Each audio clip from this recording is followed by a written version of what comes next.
Hey guys, Miata Man here. Today I'm stripping down this parts car a little bit more, and as you can see, we've got the gauge hood off, the gauge cluster is removed, and I've got the ignition lock here, and I want to remove that. Then I'll have a full set of matching keys, all of the different locks throughout the car, including this ignition lock. So as you can tell, this is a Canadian spec car.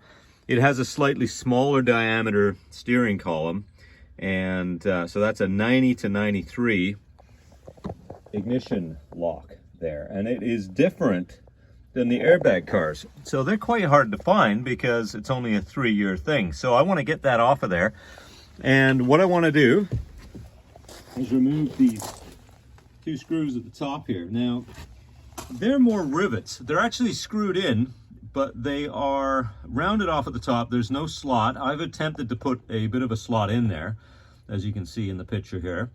Now, the easiest way to get those undone is to chisel them off. They're not in super tight usually. And what you want to do is put your chisel on the side, like this, and then bang it with the hammer, and you'll notice it after a little while, it'll start to turn. I've already loosened this one off, but you can see if you dig the chisel into the side, you'll be able to turn it like that. So it'll take a bit of hammering to get it loose. This one I've got done already.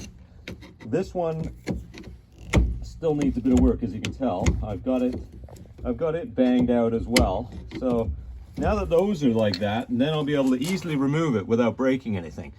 Now that's the same setup for all of them.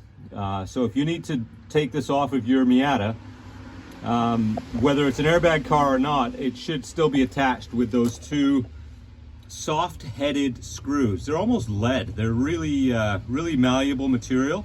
So it's quite easy to dig into them and to get them to turn so that you can take them off.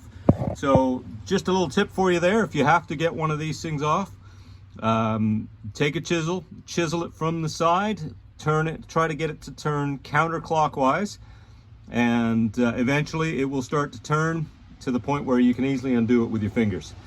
So there you go, guys. I hope that helps you out. If you're doing a steering lock replacement, or if you need to service it or anything like that, that is how you get what looks like rivets but are actually screws to come undone.